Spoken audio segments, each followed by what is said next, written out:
अस्सलामुअलैकुम स्टूडेंट्स। आज का हमारा जो नेक्स्ट टॉपिक है वो है टेंशन इन द स्ट्रिंग।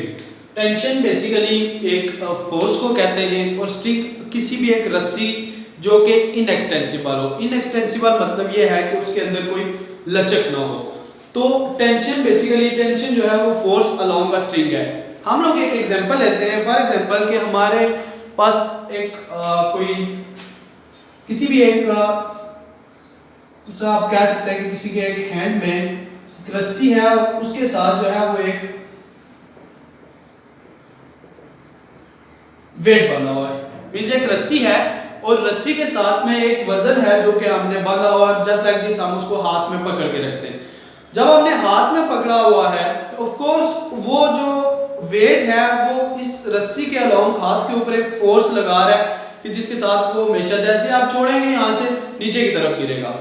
इसका मतलब है कि वो हाथ ही था जिसने कि उस वजन को रोक के रखा हुआ था, बट वो वजन जो है वो उस रस्सी के ऊपर कंटिन्यूसली एक फोर्स लगा रहा था। तो वो जो फोर्स है वो बेसिकली क्या है, इसका वेट है जो कि हमेशा कहाँ होता है, downward. On the other hand अगर हम देखें तो जो हमारा हाथ है जिसने कि इस रस्सी को पकड़ा हुआ है, उस हाथ ने भी इस वेट के ऊपर एक फोर्स लगाई हुई है जिसकी मदद से इसको अपनी तरफ खींच के रखा हुआ है। तो वो जो फोर्स है जिसके साथ इस वेट को हमारे हाथ ने खींच के रखा हुआ है, that force is called tension. तो force along the string on the object, ये जो ऑब्जेक्ट है हमारा, इसके ऊपर इस हाथ की वजह से जो फोर्स लगती है जो कि ऊपर की तरफ है, मींस अपवर्ड डायरेक्शन में है, वो force, that force is called the tension in the string. तो tension is basically force along the string on the object is called tension. और ये टेंशन जो है वो हमेशा ऑपोजिट फोर्स होती है किसके, वेट के। ऑन द मोमेंट हम अगर ये देखें कि अगर हमारे पास वेट है, वेट को हम ऊपर की तरफ खींच के लेके जा रहे हैं, इसका मतलब है जो टेंशन है वो इस वेट से ज्यादा है, इसलिए बॉडी ऊपर की तरफ मूव कर रहे हैं। अगर हम बॉडी को छोड़ते हैं वो नीचे की तरफ जा रहा है, इसका मतलब ये है कि ये जो टेंशन है वो इस वेट से कम है, इसलिए बॉडी की तरफ जा रहा है नीचे की तरफ। जिस तरफ फोर्स ज्यादा होगी बॉडी हमेशा उस तरफ मूव करता है। लेकिन अगर हमारे पास बॉडी जो है वो एट रेस्ट है, अगर बॉडी एट रेस्ट है, आपने एक जगह पे लटका दिया बॉडी, जिस्म जो भी था जितना भी वजन है वो लटक गया, बस यहाँ पे रुक गया एक जगह पे, तो अगर रेस्ट के ऊपर है, इसका मतलब है कि ये जो टेंशन है वो और जो आपका वेट है ये दोनों एक दूसरे के क्या होते हैं, इक्वल हो जाते हैं। जब बॉडी ऊपर की तरफ मूव कर रहा हो, मींस मूविंग का बड़ा ऊपर की तरफ लेके जा रहे हैं, तो इस सूरत में जो टेंशन है वो ग्रेटर देन किससे होती है, वेट के। और अगर बॉडी जो है वो डाउनवर्ड मूव कर रहा हो तो उस सूरत में टेंशन जो है वो लेस देन किससे होती है, वेट की। ये दो केसेस है। एंड थर्ड वन इज कि आपके पास जब बॉडी रेस्ट में हो तो ये जो टेंशन है वो और जो वेट है वो दोनों आपस में इक्वल हो जाते हैं। तो ये बेसिकली हमारे पास जो है वो टेंशन का एक जनरल कॉन्सेप्ट है। आपके जो टॉपिक है इसमें बुक में, उसके अकॉर्डिंग 6.5 उसमें हम देखेंगे कि टेंशन इन द ऑब्जेक्ट्स के दो तरह के केसेस होंगे हमारे पास। उन दो केसेस को हमने स्टडी करना है और उन दो केसेस में हमने एक्सेलरेशन बेसिकली फाइंड करना है कि बॉडी जब मूव कर रहा है तो उसका एक्सेलरेशन क्या होगा।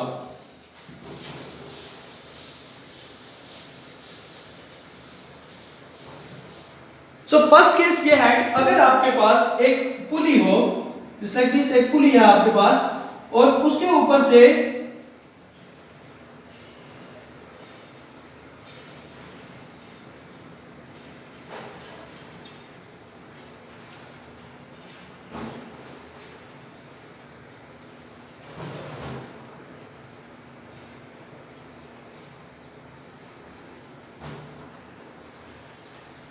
नेक्स्ट आपके पास फर्स्ट पॉइंट ये है कि अगर आपके पास बॉडीज आर मूविंग वर्टिकली, दो बॉडीज हैं, एक पुली के ऊपर से गुजार रहे हैं आप उसको, जिस लाइक आप ये कह सकते हैं कि आपके पास पुली है, इसके ऊपर से एक रस्सी गुजारते हैं, इस तरफ एक वजन जोड़ देते हैं आप और इस तरफ एक दूसरा वजन जोड़ देते हैं। अब दोनों वजन अगर तो बराबर होंगे तो यहाँ पे सिंपली लटक जाएंगे। अगर किसी का मास ज्यादा होगा, यानी अगर ये वाला भारी है तो ये नीचे की तरफ जाएगा, अगर ये वाला भारी है तो ये नीचे की तरफ जाएगा, दूसरा ऑटोमेटिकली ऑन द मोमेंट क्या करेगा, ऊपर। मींस यहाँ पे हमने एक चीज को लटका दिया है, यहाँ से नीचे अगर जा रही है तो इसका मतलब यहाँ से वो दूसरी चीज क्या होगी, उसके साथ ऊपर की तरफ मूव कर रही होगी। तो वो जो मूवमेंट होगी उसकी वजह से यहाँ पे अगर ये डाउनवर्ड मूव कर रहा है तो यहाँ पे एक एक्सेलरेशन होगा, यहाँ पर मूव कर रहा है तो यहाँ पे भी क्या होगा, एक एक्सेलरेशन होगा। इसका एक वेट होगा W जो कि डाउनवर्ड होगा और इसका एक वेट होगा जो कि लेस होने की वजह से अपवर्ड होगा। तो हम इन केसेस को देखते हैं कि हमारे पास किस तरह से जो है हम इसको स्टडी करेंगे। तो फर्स्ट ही हमारे पास यह है कि when a body moves vertically, first case ये है कि हमारे पास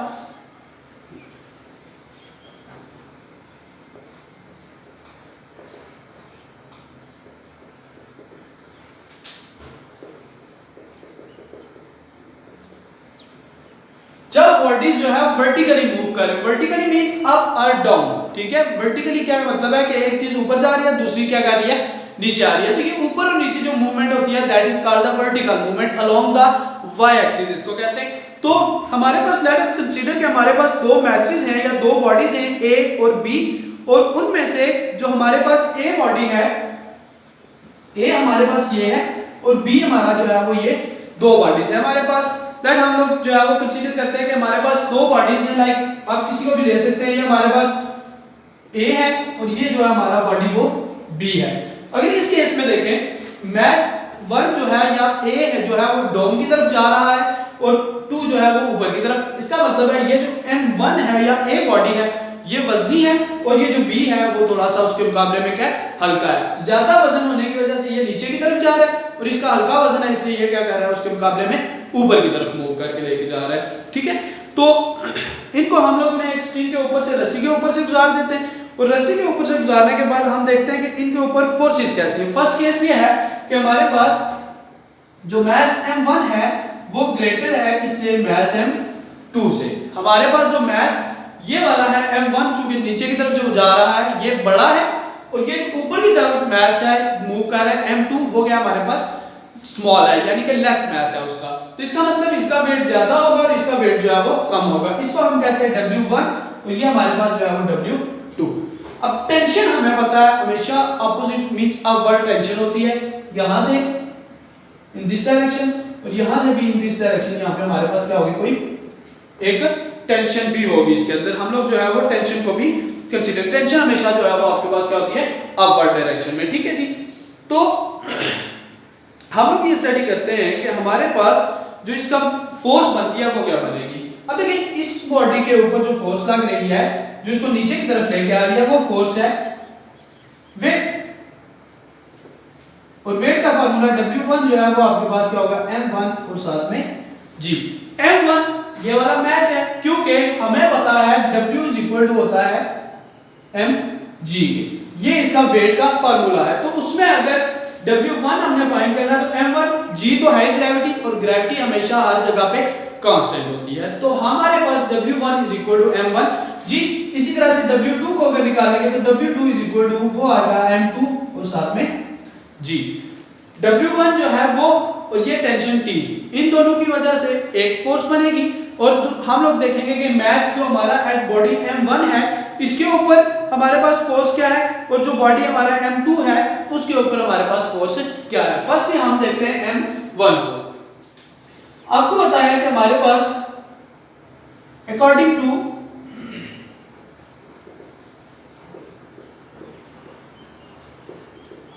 न्यूटन्स सेकंड लॉ, हमने लास्ट लेक्चर में किया था। न्यूटन सेकंड लॉ ये है कि F is equal to m a। हम बात कर रहे हैं मैस M1 की, इसका मतलब है F1 is equal to M1 और A। अब M1A तो हमें नॉन है, A जो है वो ग्रेविटेशनल एक्सेलरेशन को हम कंसीडर कर लेंगे कि A जो है हमारे पास एक्सेलरेशन है, बट ये जो F है फोर्स इसके ऊपर कितनी लगती है वो फोर्स हमने बेसिकली फाइंड करनी है पहले। तो इस M1 के ऊपर दो फोर्सेस लग रही है, एक फोर्स ये है जो कि ये W1 है डाउनवर्ड और दूसरी फोर्स ये है जो कि टेंशन है। मींस इसके ऊपर दो जो फोर्सेस वर्क कर रही हैं उसमें एक ये टेंशन है और दूसरी जो है वो उसकी वेट है। तो टोटल फोर्स अगर फाइंड करनी हो तो टोटल फोर्स विल बी, यानी कि हम इसको कह सकते हैं net force that will be equal to W1 and plus हमारे पास क्या है उसके साथ प्लस टेंशन, मीन हमारे पास जो F1 है that will be equal to W1 और प्लस हमारा टेंशन। W1 जो है वो हमारे पास वेट है और टेंशन जो है हमारे पास along the string upward force है। बट हमने ये देखा है कि W1 और T दोनों आपस में क्या है अपोजिट डायरेक्शन में, और चूंकि बॉडी डाउनवर्ड मूव कर रहा है इसका मतलब है W1 ज्यादा है और टेंशन जो है वो उसके मुकाबले में लेस है। तो इन दैट केस हमारे पास दोनों की डायरेक्शन तो अपोजिट है, तो W1 माइनस टेंशन, W1 जो है वो एक हायर फोर्स है और T जो है वो लेस है, तो हायर माइनस टेंशन जब आपके पास केस टोटल फोर्स बेसिकली ये रिजल्टेंट बनता है। नेट फोर्स जो है वो नेट फोर्स टोटल सम को बोलते हैं, मीन सम उसका जो होता है वो टेंशन प्लस वेट दोनों का सम है, लेकिन इन दोनों की डायरेक्शन अपोजिट है। अपोजिट डायरेक्शन का मतलब यह है कि इन दोनों में से किसी एक को नेगेटिव होना चाहिए। तो चूंकि फोर्स हमारे पास टेंशन जो है वो लेस है, वेट ज्यादा है, तो ये अपोजिट डायरेक्शन की वजह से टेंशन हम क्या लेते हैं नेगेटिव लेते हैं। तो T जो है हमारे पास माइनस में, तो ये W1 माइनस T, तो यहां से अगर F1 को देखें तो वो बनेगा W1 की वैल्यू M1 G और माइनस हमारे पास क्या आता है T। इसका मतलब है ये जो इक्वेशन है इसको हम लिख सकते हैं M1 G minus T is equal to M1 A। ये हमारे पास जो है वो फर्स्ट एक इक्वेशन आ जाती है कि जिस इक्वेशन के अंदर हमने ये देखा है कि ये F1 हमने फाइंड किया, एक फोर्स को total force is equal to Newton second आया M1 A, वो हमारे पास क्या, फिर हमने F1 को फाइंड किया जो कि टोटल फोर्स थी यानी कि वेट प्लस टेंशन। टेंशन जो कि स्मॉल थी एज कंपेयर्ड और ऑपोजिट डायरेक्शन में थी, तो वेट माइनस टेंशन हमने टोटल सम ले लिया। तो ये हमारे पास जो इक्वेशन है वो बनेगी कि M1G minus T is equal to M1A। This is the total force on mass M1। ये हमारे पास जो है ये फोर्स ऑन M1 के ऊपर हमने ये फोर्स फाइंड किया है। इसी तरह से हम लोग जो है वो फाइंड करेंगे फोर्स इस M2 के ऊपर, और जो कि आपके पास F2 एक फोर्स होगी।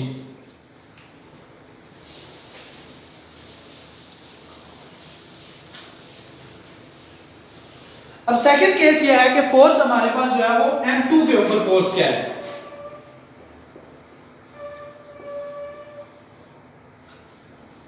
सेम उसी तरह से F2 इज इक्वल टू हमारे पास M2 और A, ये तो हमारे पास ओके है फर्स्ट न्यूटन सेकंड लॉ से। F2 हमने फाइंड कर लिया है, तो F2 will be equal to, और फिर सम है हमारे पास, इसके ऊपर भी दो फोर्सेस हैं, एक फोर्स इसकी ये है टेंशन और दूसरी फोर्स इसकी ये है W2। तो टोटल करें तो हमारे पास आती है W2 और प्लस T, लेकिन इन this case body upward move कर रहा है, मींस टेंशन जो है वो आपके पास हायर है और जो वेट है आपका वो क्या है लेस। स्टार्ट के ऊपर मैंने बताया कि जब आपके पास बॉडी अपवर्ड मूव कर रहा है इसका मतलब है कि आपके पास टेंशन ज्यादा है और वेट कम है। तो ये आपके पास केस, इन दिस केस आपके पास जो टोटल फोर्स बनेगी that will be equal to tension minus जो है वो आपके पास आ जाएगा W2। तो यहां से अगर देखें तो F2 will be equal to T minus M2 और G, जो कि हमारे पास क्या है वेट की वैल्यू है। तो इसकी इक्वेशन को यहां पे हम पुट करें तो T minus M2G will be equal to M2A।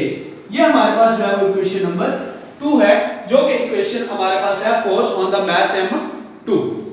ये दो फोर्सेस फर्स्ट हमने फाइंड की, फर्स्ट हमारे पास थी M2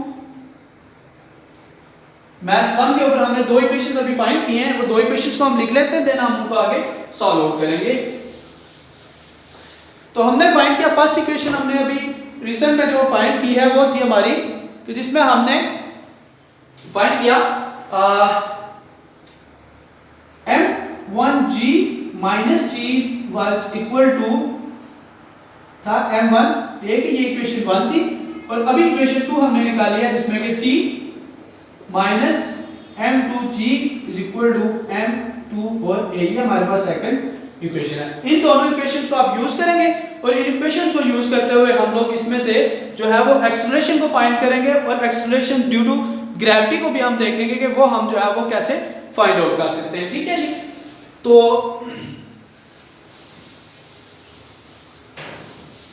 एक्सप्रेशन की तरफ आते हैं। अगर हम बाय एडिंग इक्वेशन 1 एंड 2,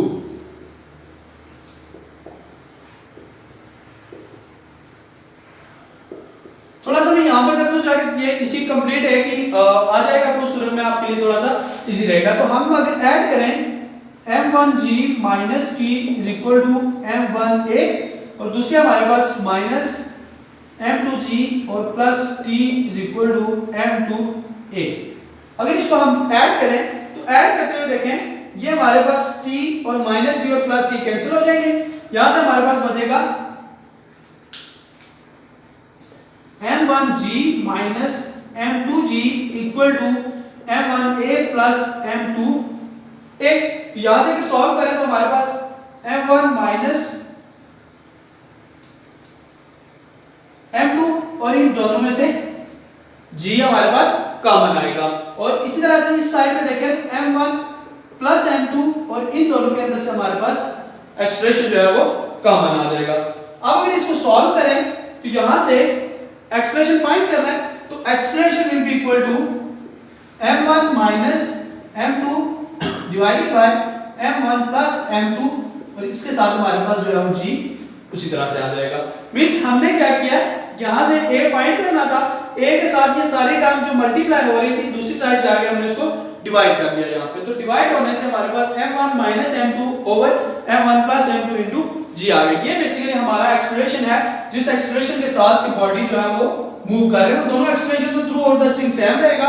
तो ये एक्सप्रेशन है जिसके साथ m1 और m2 जो मैसेज थे हमारे वो किसी भी स्ट्रिंग के अकॉर्डिंग मूव कर रहे थे। अब अगर हम इसमें से टेंशन को फाइंड करना चाहते हैं, अगर हमने यहां से ये तो फाइंड कर लिया कि हमारे पास एक्सेलरेशन क्या आएगा, तो टेंशन अगर फाइंड करनी है तो हम इसको किसी एक इक्वेशन में वैल्यू पुट कर देते हैं। मसलन हम ये करते हैं put value of a in equation 2 कर देते हैं। इक्वेशन 2 में हम जो है वो इक्वेशन 2 के अंदर वैल्यूज पुट करते हैं। इक्वेशन 2 है हमारे पास t minus m2 g is equal to m2 और a की वैल्यू ये है m1 minus m2 divided by m1 plus m2 और यहां पे साथ हमारे पास g भी है। ठीक है जी। तो यहां पे ये जो सारी वैल्यूज थी इसको उठा के हमने यहां इस a की जगह के ऊपर पुट कर दिया। ठीक है। अब आगे इसका मजीद मैच करते हैं। तो सिंपल ये देखिए हम लोगों ने फर्स्ट इन दोनों इक्वेशंस को ऐड किया, ऐड करते हुए t आपस में कैंसिल हो जाएंगे, m1 और माइनस ये दो चीजें बच जाएंगी हमारे पास, यहां से m1 और प्लस ये बचेगा। इसमें से g कॉमन लिया और यहां से हमने a कॉमन लिया था, a को फाइंड करना था जो साथ एक्स्ट्रा चीज थी उसको दूसरी साइड पे डिवाइड कर दिया। तो हमारे पास ये रिलेशन बना। इस रिलेशन को आप इसमें फर्स्ट इक्वेशन में भी पुट कर सकते हैं, सेकंड में भी। सेकंड में थोड़ा आसान है इसलिए हम यहां पुट करेंगे, देन इसका मैच करेंगे तो वहां से हम लोग जो है वो टेंशन फाइंड कर लेंगे। तो यहां से आगे हम करते हैं इसको।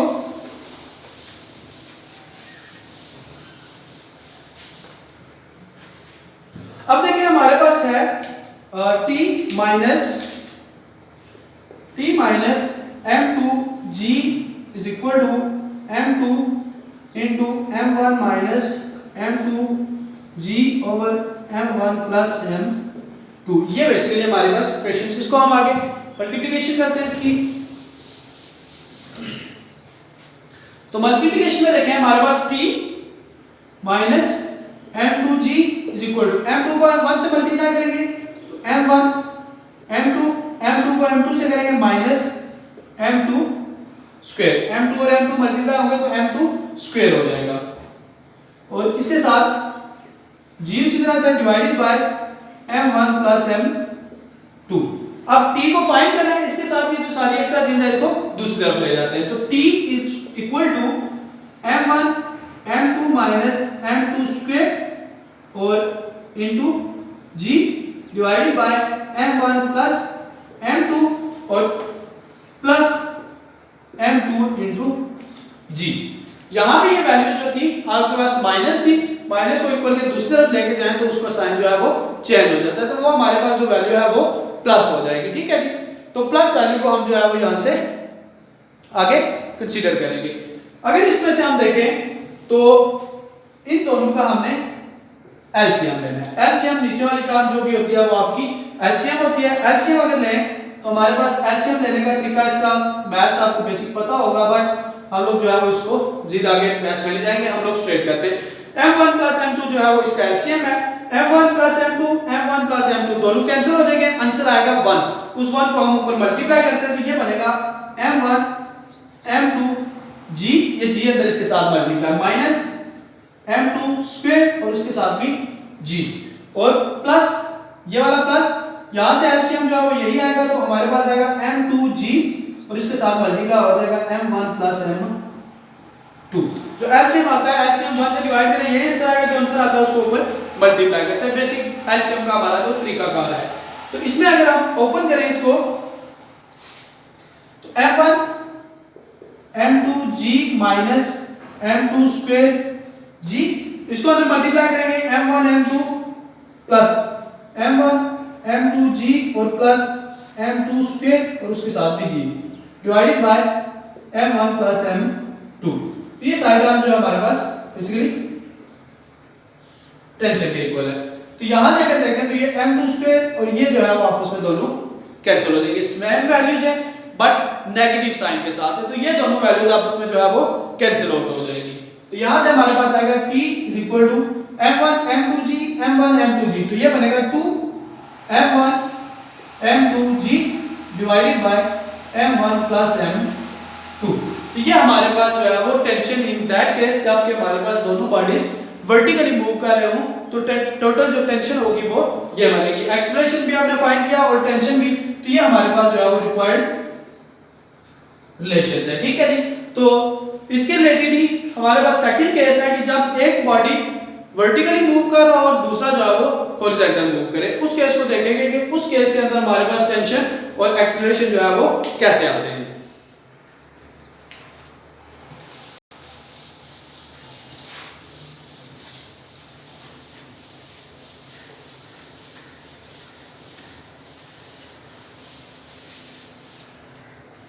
जी, हमारे पास सेकंड केस है। सेकंड केस के अंदर हमारे पास के आपके पास जो बॉडीज है, अगर एक बॉडी जो है वो मूव कर रहा हो वर्टिकली और दूसरा बॉडी जो है वो मूव कर रहा हो हॉरिजॉन्टली, तो उस सूरत में जो है हमारे पास टेंशन और एक्सेलरेशन क्या बनेंगे।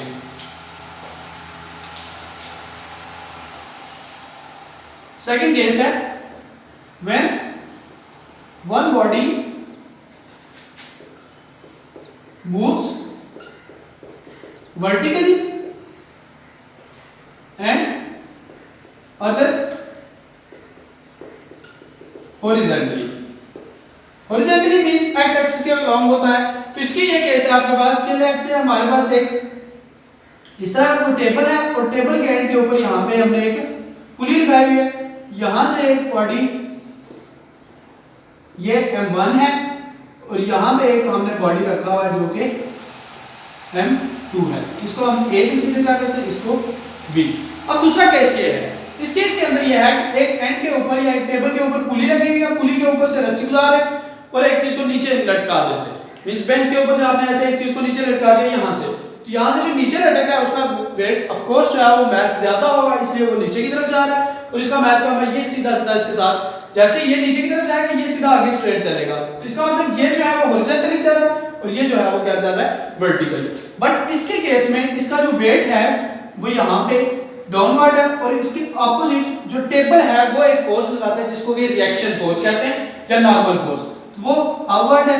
ये दोनों आपस में इक्वल होंगे तो वेट इसका कुछ भी नहीं होगा, यानी कि वेट इसका आपका कैंसिल हो जाएगा, जीरो बचेगा। आपके पास सिर्फ इस केस के अंदर क्या आएगी, एक टेंशन ही आएगी और टेंशन के साथ आप जो है वो उसको यहाँ पे।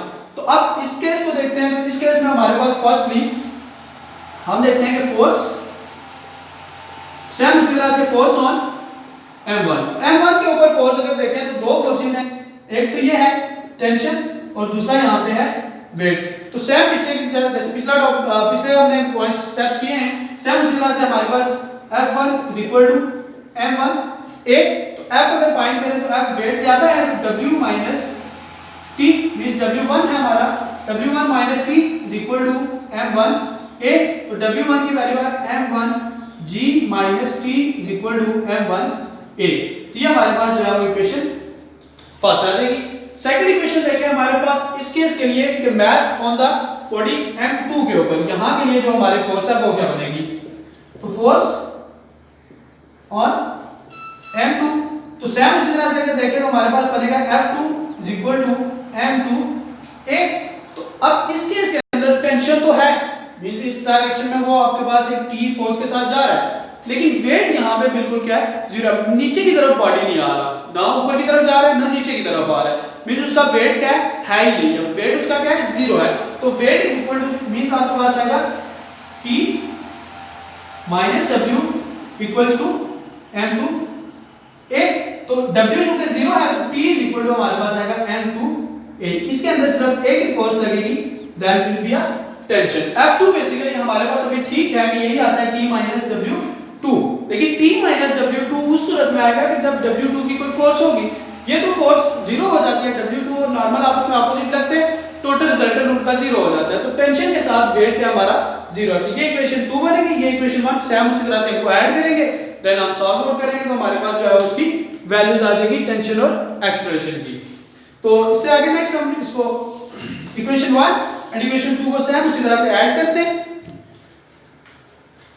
Just this adding equation 1 and 2। Equation 1 हमारे पास यह है m1g minus t is equal to m1a, और ये हमारे पास है t is equal to m2a।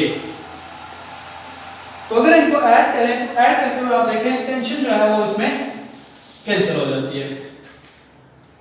ये हमारे पास यहां से ये टर्म कैंसिल होगी, यहां से आपके पास आएगा m1g is equal to m1 plus m2, और उसमें से a जो है वो कॉमन, a फाइंड करना है, तो a is equal to m1 plus m1g, और इसको दूसरा डिवाइड करेंगे तो m1 प्लस m2, ये आपके पास टर्म आ जाएगी।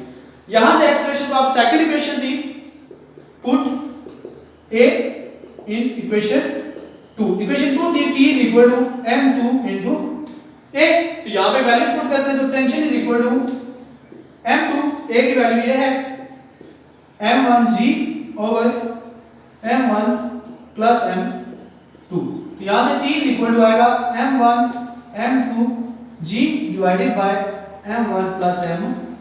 तो सिंपली हमने इक्वेशन 1 और इक्वेशन 2 जो है वो उन दोनों को ऐड किया, ऐड करने के बाद हमने वहां से एक्सप्रेशन फाइंड किया, एक्सप्रेशन को सेकंड इक्वेशन में पुट करेंगे, यहां में जस्ट उसकी वैल्यूज आपने इंसर्ट करनी है, इंसर्ट करने के बाद m2 को इससे मल्टीप्लाई करें तो टोटल आपका आंसर जो है वो ये बनेगा। तो मींस ये आपके पास टेंशन है जब एक बॉडी जो है वो हॉरिजॉन्टली मूव कर रहा हो, एक जो है वो वर्टिकली मूव कर रहा हो। तो इस केस के अंदर या इस लेक्चर के अंदर हम लोगों ने जो है वो बेसिकली टेंशन को फाइंड किया है।